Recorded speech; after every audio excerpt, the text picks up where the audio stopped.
네, 자, 뭐 많은 분들이 익히 알고 계시지만 우리 증시 가장 지금 문제가 되는 게 바로 이제 뭐 엔저를 비롯한 이 환율 리스크다 이렇게 볼 수 있을 것 같습니다. 연초부터 이제 엔저 때문에 우리 증시가 많이 좀 영향을 받았다 이런 얘기를 했고, 그게 이제 정부도 올해는 이제 환율 관리에 많은 그 노력을 하겠다 이렇게 좀 밝히기도 했습니다. 실제로 좀 그 정부 스탠스라든가 환율 추이라든가 이 기자 먼저 한번 좀 짚어주시죠. 네, 그제 기자단 오찬에서 현호석 이제 부총리는 네. 올해는 성장보다 환율 안정에 목표를 두겠다라고 이렇게 밝혔는데요. 환율이 성장보다 중요하다고 밝힐 만큼 환율 시장이 얼마나 변동성이 크고 또 리스크가 큰지를 역설적으로 보여주고 있는 장면입니다. 현 부총리는 작년 미국의 양적 완화 축소, 즉 테이퍼링 시그널에 국내 시장이 잘 방어하기는 했지만 올해는 충격이 더 클 수 있다라고 진단을 했는데요. 성장률에 대한 국민들의 기대가 커서 성장 쪽으로 이제 드라이브를 걸다가는 네. 환율 리스크 관리를 높일 수 있는 만큼 정신을 바짝 차리고 지켜봐야 한다라는 게 신년 첫 기자회견의 정부의 발표이기도 했습니다. 이렇게 한국 경제의 최대 복병으로 환율 리스크가 부각이 되고 있는 상황인데요. 지금은 1월 초에 비해서 좀 잦아지긴 했지만 환율 시장의 관건은 원달러 환율은 내려가고 즉 원화는 강세, 또 엔달러 환율은 올라가는 즉 엔화는 약세를 보이는 게 가장 큰 특징이라고 할 수 있겠습니다. 네. 지난해 말 원화 강세와 엔화 약세가 환율 시장의 키워드였더라면 올초 환율 시장의 모습을 보면 원화 강세와 엔화 약세와 더불어서 환율의 그 변동성을 꼬집을 수 있겠습니다. 네. 원인 환율이 새해 첫 거래일부터 100엔당 1,000원을 깨지더니 다시 3거래일 급격하게 연속으로 상승해서 1,018원까지 올라서는 모습을 보여줬고요. 1,024원까지 올라갔다가 현재는 1,018원에 머물러 있는 상황입니다. 사이사이 골드만삭스의 기준금리 인하 가능성 그렇죠. 보고서가 또 환율 시장에 큰 충격을 주는 사건이 있기도 했었는데요. 올해 가장 큰 리스크는 환율 자체에다가 또 급격하게 변하는 변동성이다라고 전문가들은 지적하고 있습니다. 네. 너무 크게 움직인다. 이렇게 표준 편차에 근접하는 그런 안정적인 흐름이 아니라 그걸 벗어나서 네. 널뛰기를 한다. 이런 것들이 문제다. 이런 지적입니다. 자, 엔저. 이거 한번 좀 꼭 한번 짚어봐야 될 것 같은데, 아까 100엔당 1,000원도 깨졌다. 첫 네. 거래일부터 이런 말씀도 해 주셨어요. 엔저 오늘 보니까 다시 또 좀 달러에 대해서는 엔저가 또 심화됐다 이런 외신도 많이 있던데 엔화 약세 한번 좀 짚어주시죠. 네, 연초 엔화 약세 속도가 굉장히 가파른 모습을 보여줬는데요. 일단 엔달러 환율을 보면 달러당 105엔을 상회하면서 원엔 환율이 1,000원 이하로 연초에 떨어지기도 했었습니다. 지금 엔저 흐름을 보면 엔달러 환율이 105엔 돌파 이후에 104엔대에 머물면서 추가 엔화 약세가 조금 주춤한 모습이긴 하지만 여전히 엔저 압력은 굉장히 큰 상황입니다. 연말 연초 들어 엔화의 가파른 약세는 미국의 양적 완화 축소 결정으로 글로벌 달러화 강세가 나타난 데다가 일본의 추가 부양 가능성도 고조됐기 때문으로 분석되고 있습니다. 네, 그렇습니다. 자, 엔저도 문제지만 한편으로 이제 우리나라를 옥죄는 게 이제 다른 그 원달러 환율 이런 또 흐름도 살펴봐야 되겠죠. 그래서 그 삼성선물의 전승지 연구원을 좀 전화 연결해서 우리나라 외환시장 연초 상황 어떻게 좀 흘러가고 있는지 한번 들어보도록 하겠습니다. 전승지 연구원님 안녕하십니까? 예, 안녕하십니까. 네, 새해 복 많이 받으세요. 예, 감사합니다. 네, 원하시는 일들 잘 이루어졌으면 좋겠고요. 자, 최근에 보면은 연구원께서 작년에 1월과 이 원달러 환율 움직임이 1년 전과 좀 비슷하다 이런 좀 분석 보고서도 내셨어요. 현재 그 원달러 동향 한번 좀 짚어 주시죠. 예, 일단 최근 달러 환율은 뚜렷한 방향성이 없이 말씀하셨듯이 변동성을 키우는 그런 흐름이라고 볼 수가 있겠습니다. 일단 올해 첫 거래일에는 1,048.3원까지 하락하면서 하락 쪽으로 방향을 굳히는 듯 하더니 다시 달러 강세, 아시아 통화 약세, 그리고 엔화 강세의 반전으로 인한 엔화 쇼커버 집중 등으로 7일에는 1,071원까지 상승을 하기도 하였습니다. 이후에는 뚜렷한 방향성 없이 네. 50원, 60원 선을 넘나들면서 방향성 탐색 움직임을 나타내고 있는 상황입니다. 네, 연구원이 지금 달러의 상승이 원달러 상승 재료로 어떻게 작용을 하고 있는지 좀 설명 좀 부탁드릴게요. 예, 일단 올해 환율이 방향성을 잡지 못하는 데에는 엔화 움직임에 대한 그 원화 영향력이 혼조되기 때문입니다. 연초 이제 엔화가 강세에 반전되면서 엔화 쇼플레이, 즉 그동안 엔화를 팔고 원화를 사는 그런 플레이가 쇼커버되면서 오히려 엔화를 사고 원화를 파는 거래가 활발해지면서 달러엔 하락이 달러원 상승 요인으로 작용을 하기도 했습니다. 하지만 뭐 최근 달러엔 상승이 달러 강세에 기인하면서 달러원도 그 달러 강세의 반응에 동반 상승하는 모습이었는데요. 일단 단기적으로는 달러엔 상승이 그 달러원 상승의 그 원인으로 작용을 한다기보다는 그 현상이 그냥 같이 나타난다고 봐야 될 것 같습니다. 오히려 달러 강세에 따른 위안화를 비롯한 여타 신흥 아시아 통화들과 원화가 움직임을 같이 하고 있다 이렇게 봐야 할 것 같습니다. 네, 알겠습니다. 엔저 이면보다 같이 또 달러와 강세 이것도 같이 보셔야 된다 이런 말씀이신데 많은 기업들 작년 실적을 뭐 공개하면서 환율이 원달러 환율 그다음에 엔저 이런 것들 때문에 실적이 많이 안 좋아졌다 이렇게들 많이 근거를 제시하고 있습니다. 그래서 어느 때보다 올해 이 원달러 환율이라든가 환율 시장, 외환 시장 전망이 상당히 좀 중요하다 이런 생각이 드는데 외환 시장 원달러 중심으로 전망해 주신다면 어떻게 좀 지금 보고 계십니까? 예, 일단 뭐 미달러 전체적으로 당분간 혼조세를 보이지 않을까 그렇게 생각을 하고 있습니다. 일단 달러도 강세 흐름을 보이고 있긴 하지만은 뭐 테이퍼링에도 불구하고 여전히 경기 부양적인 스탠스를 미국이 취하고 있기 때문에 네. 뭐 달러 강세가 아주 강하게 나타나고 있지는 않을 것으로 예상이 되고요. 수급적으로는 뭐 1월에 계절적으로 경상 흑자가 줄어드는 시기이긴 하지만은 작년에 팔지 않은 대기 매물들이 이를 좀 상쇄시켜주고 있습니다.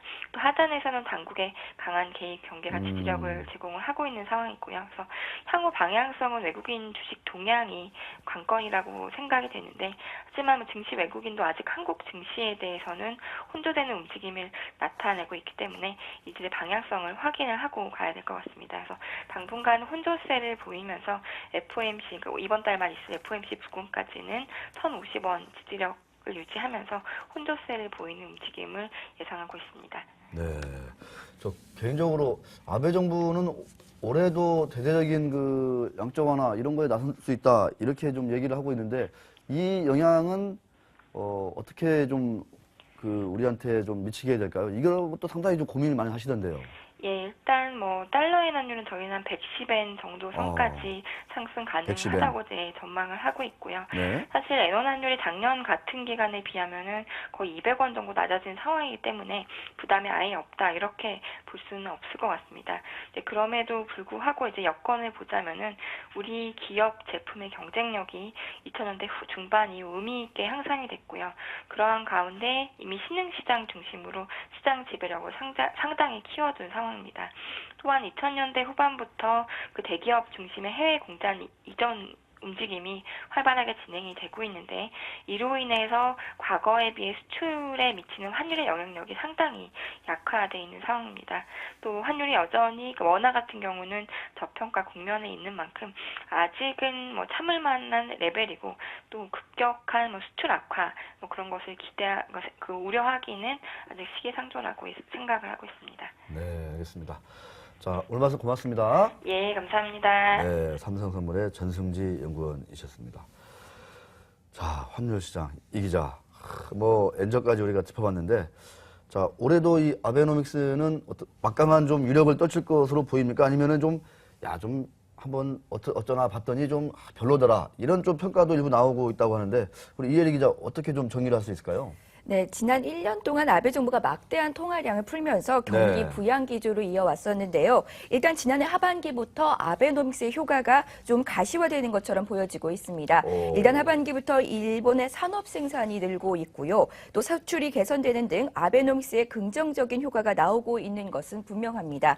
하지만 아베노믹스의 한계도 함께 드러나고 있다는 게 문제인데요. 첫째, 엔화 약세에 비해서 수출 증가폭이 굉장히 적다라는 점입니다. 2012년 하반기부터 현재까지 엔화는 달러 대비 24.3%나 절하가 됐지만 산업 생산은 5.7%밖에 늘지 않았고요. 수출 역시 3.8% 늘어나는 데 그쳤습니다. 즉 경기 반등을 더 이끌어내기 위해서는 추가적인 부양 정책이 불가피한 상황이라는 겁니다. 두 번째로 소비 역시 추가 모멘텀이 적다라는 건데요. 현재 일본의 소비가 금융 위기 때보다 더 높은 수준까지 올라와 있기는 하지만 실질 임금 하락과 또 올해 4월부터 시작되는 소비세 인상, 즉 현행 5%에서 8%까지 소비세가 오르게 되는데요. 이 때문에 소비가 더 늘어날 모멘텀이 없다라는 분석이 나오고 있는 상황입니다. 소비세 인상에 따른 일본의 GDP 성장률 감소와 관련해서 일본 내부, 즉 일본 은행은 0.7%포인트밖에 안 깎일 것이다라고 이렇게 예상을 하고 있지만 해외 IB 은행들은 1.1%포인트나 성장률이 더 깎일 것으로 내다보고 있을 정도로 소비세 인상이 일본 소비 지출에 큰 부담이 될 것으로 내다보고 있습니다. 네. 결론적으로 말하자면 반등 속도가 더딘 수출과 또 소비세 인상으로 인한 내부 경기 위축으로 인해서 아베 정권이 다시 한번 엔화 약세 기조에 대한 드라이브를 한 번 더 걸지 않겠느냐는 전망이 나오고 있는 상황입니다. 네. 결국은 수출만이 살 길이다. 일본도 또 이렇게 또 방향을 정하고 있다. 이렇게 볼 수 있을 것 같은데, 야, 소비세 인상이 되면 가뜩이나 일본 성장률이 안 좋잖아요. 근데 더 많이 깎인다고. 네, 이렇게 또 분석이 되고 있습니다.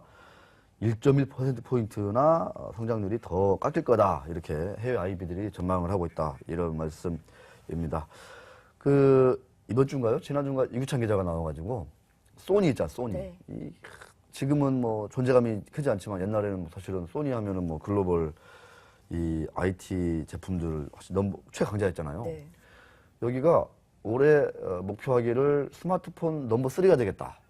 그러니까 삼성, 애플 다음에 소니다 이렇게 좀 얘기하고 있는데 선언했다는데 가장 큰 이유가 엔저래요, 엔저. 가격 경쟁력. 가격 경쟁력. 그래서 아니 뭐 우리도 중국 업체들이 내놓는 가격과 비슷하게 딱 내놓으면 소비자들이 중국 스마트폰 사겠냐, 소니 폰 사겠냐. 그러면 소니 살 거다. 이렇게 자신한다 하더라고요. 그런 거 보면 엔화의 약세 어마어마하게 영향을 미칠 수도 있다. 이렇게 볼 수 있습니다.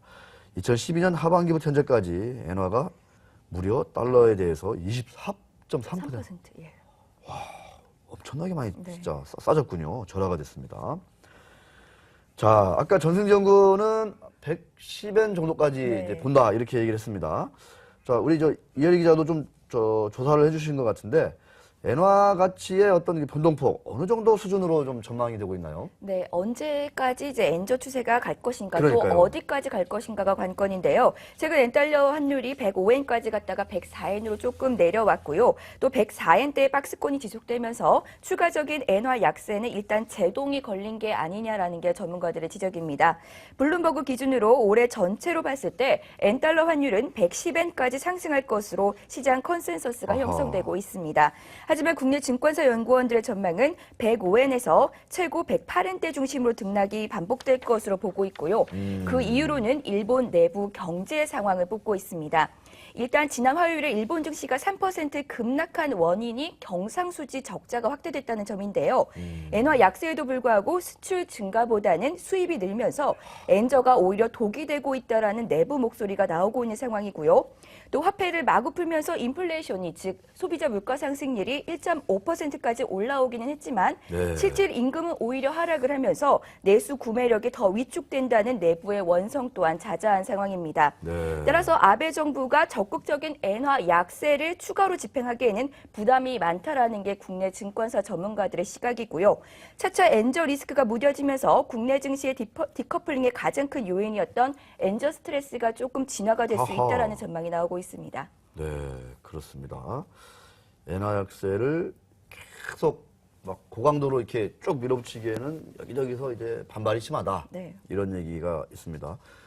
일본 증시가 작년에 뭐 가장 많이 올랐다는데 주식 올려면 사람들 소비 안 하고 뭐 하나요? 일본 사람들은.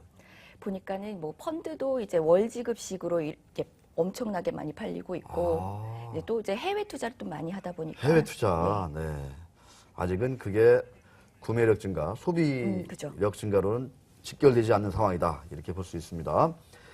자, 이 환율이 이제 우리 증시의 연초부터 지금 상당히 좀 부담이다, 복병이다, 이런 분석들이 많이 나오고 있는데, 참 그 자동차, 그 다음에 전기전자 업종, 삼성전자도 그렇고요. 네. 약세가 참 눈에 띄었습니다. 지금 이 주식시장에 어떤 영향을 미치고 있는 건지 이것도 한번 좀 정리해 주시죠. 네.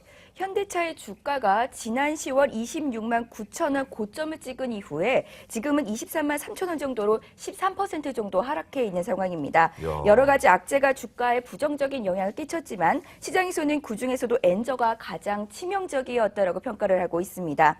비슷한 제품이 해외 시장으로 나갔을 때 당연히 가격 경쟁력 있는 제품이 잘 팔릴 테고 또 이러한 엔저는 해외 시장에서 한국 제품보다는 일본 제품을 선택하게끔 만들기 때문입니다. 네. 일부에서는 글로벌 헤지펀드들이 도요타는 롱, 또 현대차는 숏 전략이 주가 급락을 이끌었다라고 설명하기도 합니다.